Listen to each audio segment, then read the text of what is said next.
Hello. I've seen a few videos about the letter regarding cancel culture that was signed by a long list of what you might call, well, public thinkers, and then sent to Harper's magazine on July the 7th. And that opened a bit of a can of worms. After the letter was published, the editor of Vox, Matthew Iglesias, found himself attacked by his own staff for being insensitive to transgender people. I'll leave a link to that. I got that from the Daily Mail, with one of them putting it this way: the Harper's letter is a dehumanizing, transphobic whisper network masquerading as reasoned intellectual debate. I want to point out something. The writer of that has not said anything about what was written. Just an assertion. There is no proof and no argument to that. And let's carry on. I absolutely see why that does not read as particularly anti-trans to a cis person. It just seems like a vague support of free speech and a vigorous exchange of ideas, right? But the many signatories to the letter include people who treat trans identities as an intellectual parlour game at best and as a dark and terrible cloud about to descend over modern society at worst. Again, a series of allegations and statements about people, but nothing to do with the argument.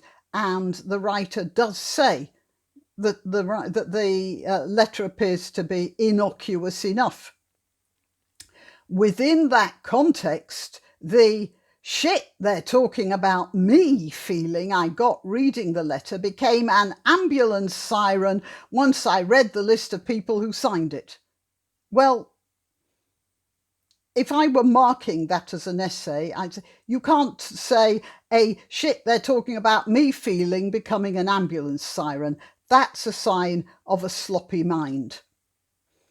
For those of you who need a translation, this person is saying that although the letter appears to be a vague defence of free speech, some of the signatories have on other platforms voiced such dreadful opinions that the letter cannot be discussed by any reasonable person. And what sort of dreadful opinions were they voicing? Was it like kill all, I don't know what, red-headed people or trans people are subhuman? And did they say that? No. What they said was that a man is not a woman. Okay, and the other thing we might say, this writer said that the letter appears to be a vague defence of free speech on the face of it. So what the writer is saying is not something like, oh, here, we have some common ground. Let's see what we can do with that. No. Despite the fact that the letter is studiously limp, and I'm going to go through it in a minute, or parts of it anyway, this person sees it as a direct personal attack, even though it obviously isn't.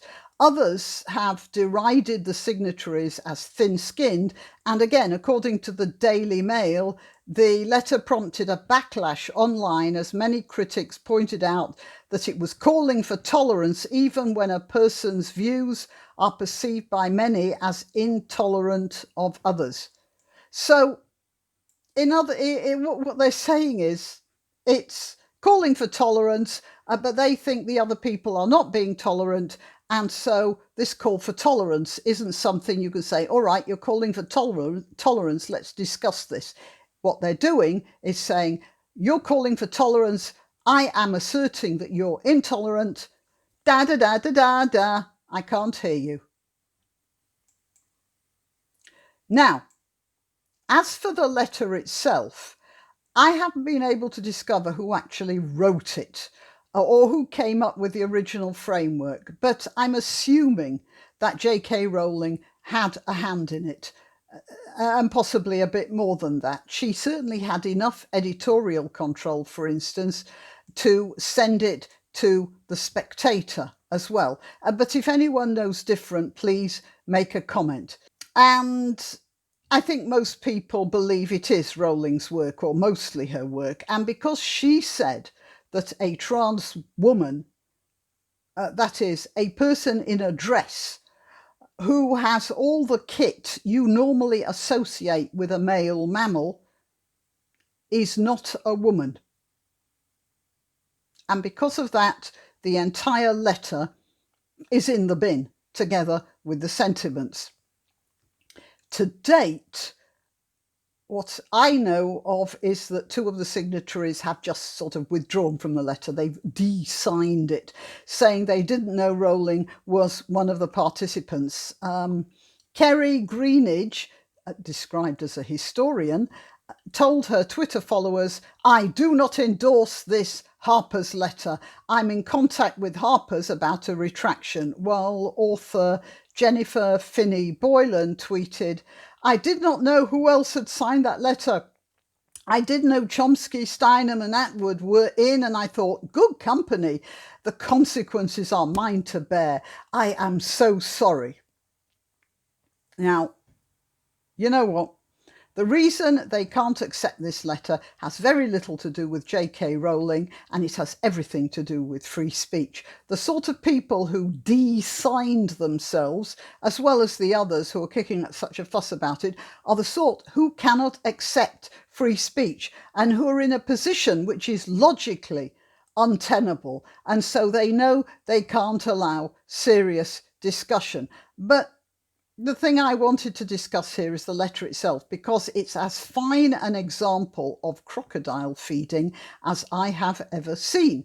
Just to clarify, Winston Churchill defined appeasement as feeding the crocodile in the hope that it will eat you last. Let's look at this heap of old crocodile fodder.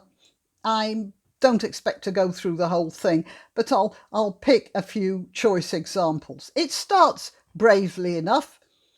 Our cultural institutions are facing a moment of trial. And that's perfectly reasonable. And then it goes straight off the rails. You can tell that by the weakness of the language. Powerful protests for racial and social justice are leading to overdue demands for police reform, along with wider calls for greater equality and inclusion across our society, not least in higher education, journalism, philanthropy, and the arts. It's all right. You're not losing your minds. That paragraph is indeed loose, floppy, and stodgy, and disconnected too. Look at this. Powerful protests for racial and social justice. You don't make protests for, you make protests against. And I'm not nitpicking here. The fact that this writer got it wrong says a lot about his, or more likely her, wish not to enrage the mob. Now, there may have been a committee of people writing it, so I'm going to say them and their hereafter, because I don't know who wrote the writer, whether it was one person who wrote something and then got suggestions, or whether it was a group of people. I will say there. Okay?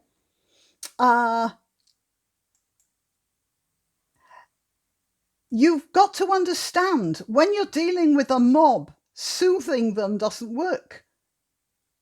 It gets you nowhere.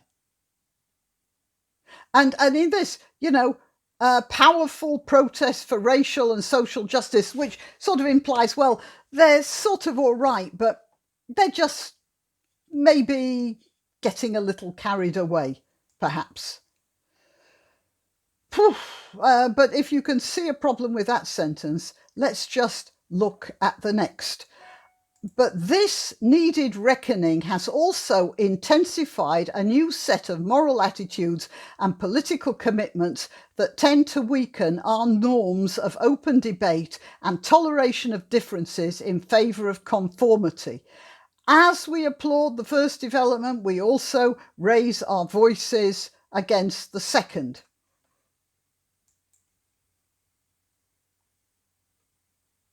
Let's have a look at what they're not saying.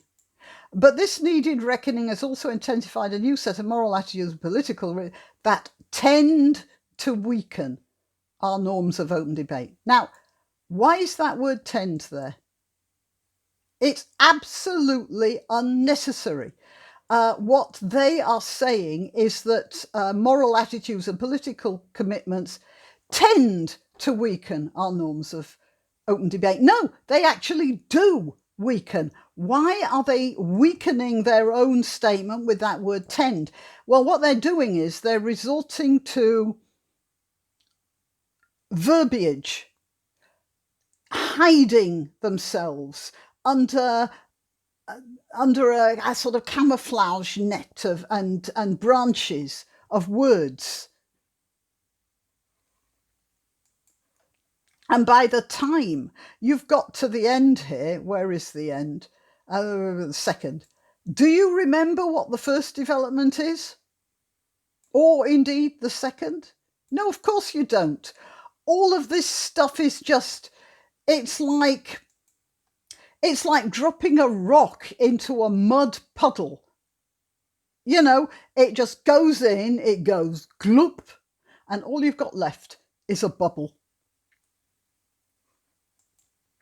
Let's have a look at the rest. The forces of illiberalism are gaining strength throughout the world and have a powerful ally in Donald Trump.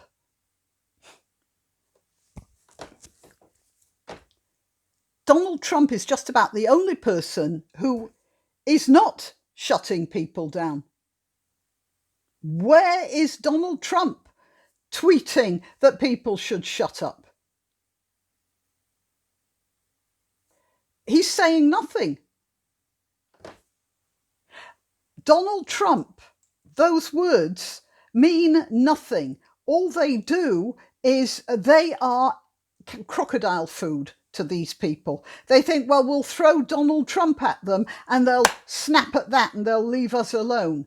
It doesn't fool anyone. Donald Trump, who represents a real threat to democracy. No. The real threat to democracy are the people who took over the town of Seattle not too long ago. The people who are patrolling town centres now and pointing guns into people's cars. The people who are stopping ordinary citizens from going about their lawful business locally.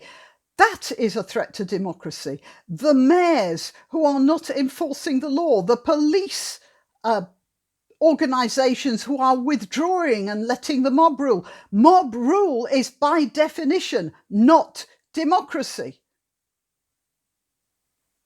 That's the threat to democracy, not Donald Trump. But they think that by saying they're sticking in, an Aunt Sally here, the mob won't go for them. Well, the mob are not impressed. You who signed this letter are a bunch of cowards. Cowards. Hiding yourself under a pile of verbiage. Cowards who write words and hide behind words. Let's just get through this, but resistance must not be allowed to harden into its own branch of dogma or coercion. Oh, very well said. Which right-wing demagogues are already exploiting. I have not seen any right-wing demagogues exploiting anything. It's all left wing. If you're talking about Donald Trump being a threat to democracy and right wing demagogues exploiting what's going on, then you aren't looking at the same planet as most other people in the world, and especially the citizens of the towns that have been taken over by left-wing demagogues. The democratic inclusion we want can be achieved only if we speak out against the intolerant climate that has set in on all sides. Well, as a matter of fact, I want to say something. I regard Ben Shapiro as too right-wing for me. There are many things I agree with him, but there are many things I disagree with him as well. But I don't regard him as intolerant. He trenchantly defends his own position, but if somebody stands up in one of his speeches and says something that directly contradicts what he is talking about, he doesn't get a mob to shout them down or chuck them out, does he? If I remember an incident where Jordan Peterson said something and then the interviewer made a counter argument, and Peterson stopped and he said something like, "I'll have to rethink that," because the speaker had made a good point. I actually disagreed with the speaker's point, but I appreciated that Peterson was prepared to revise his opinions. The only intolerant climate we've got now is the one on the left. Now, I just want to show you something from an essay by George Orwell. The essay is called Politics and the English Language. Here it is. And he talks about how people obfuscate when they don't want to say what really needs to be said. Consider, for instance, some comfortable English professor defending Russian totalitarianism. I don't know when he wrote this, but of course it would have been in the 30s it would have been in the 30s or maybe the early 40s. He cannot say outright, "I believe in killing off your opponents when you can get good results by doing so." Probably, therefore, he will say something like this: "While freely conceding that the Soviet regime exhibits certain features which the humanitarian may be inclined to deplore, we must, I think, agree that a certain curtailment of the right to political opposition is an unavoidable concomitant of transitional periods, and that the rigours which the Russian people have been called upon to undergo have been amply justified in the sphere of concrete achievement." Do you recognise in that this here? Powerful protests for racial and social justice are leading to overdue demands for police reform, along with wider calls for greater equality and inclusion across our society, not least in higher education, journalism, philanthropy and the arts. But this needed reckoning has also intensified a new set of moral attitudes and political commitments that tend to weaken our norms of open debate and toleration of differences in favour of ideological conformity. As we applaud the first development, we also raise our voices against the second. Don't you see the stylistic similarity here?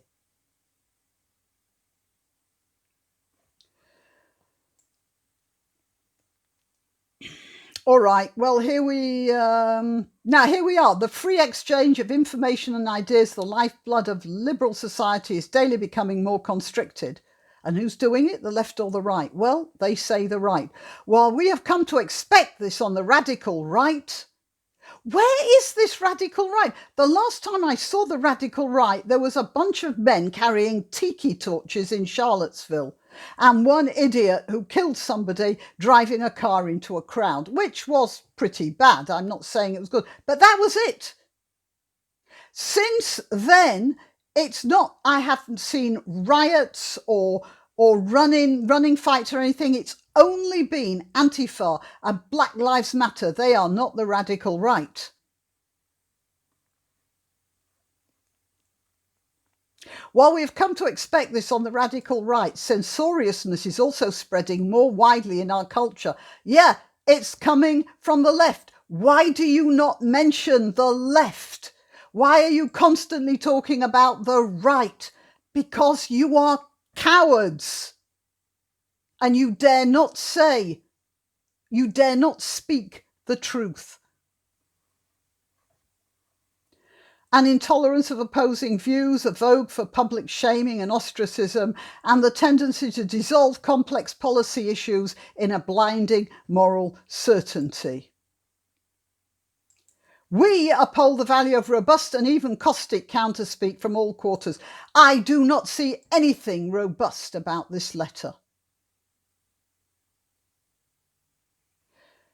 Let's have a look at robust here. Just a minute, I'm going to try and find something. Hang on, there'll be a cut here because I'm trying to call up another page. Now my mind is on it. Okay, here we are. Now, here's a definition of robust. Okay, we hold these truths to be self-evident, that all men are created equal, that they are endowed by their Creator with certain unalienable rights, that among these are life, liberty, and the pursuit of happiness, that to secure these rights, governments are instituted among men, deriving their just powers from the consent of the governed. There is absolutely no way you can mistake the message of that. It says what it means. Yes? There's no attempt to try to placate the people they regard as leaning on them unjustly, is there? They're just saying what they think. You're wrong, and we're going to do what we think is right. Such has been the patient sufferance of these colonies, and such is now the necessity which constrains them to alter their former systems of government. No flammery about it at all. Now, I want to tell you, most of I am not on the side of the Declaration of Independence. I'm not arguing for it as a document. I am arguing for it as an argument. Here you are. The history of the present King of Great Britain is a history of repeated injuries and usurpations, all having in direct object the establishment of an absolute tyranny over these states. To prove this, let facts be submitted to a candid world. And then it's given a lot of it. Now, look, just before you feel too self-satisfied, most of the reason for the American colonists declaring independence was they were annoyed. Well, there were a number of things, but one of the biggest things was the British had made agreements with the Indian nations, which those guys didn't want to keep, and they really felt like the British were holding them back. So it was hypocritical. But that's neither here nor there. It's clear, it's concise, it tells you what they want. Not like this. This doesn't tell you anything, except that the people who wrote it are cowards. Oh, I might say the people who wrote the Declaration of Independence, for all the faults which I just spoke about, they were brave. They were brave men. And they did come up with a constitution which is a good constitution. I'm not arguing about that. But I'm just in despair over this. They mention here, just as in the Declaration of Independence mentions a list of things the king is supposed to have done wrong, they they mention a whole lot of what's gone wrong here. More troubling still, institutional leaders, in a spirit of panic damage control, are delivering hasty and disproportionate punishments instead of considered reforms. You see, they're already excusing the leaders. They're saying in a spirit of panic damage control. Why don't they say institutional leaders are not doing their jobs? That's what they need to say. No, let's fudge it with a spirit of panic damage control. What does that mean? Editors are fired for running controversial pieces. That's the nearest thing to solid, straight language I've seen so far. Books are withdrawn for alleged inauthenticity.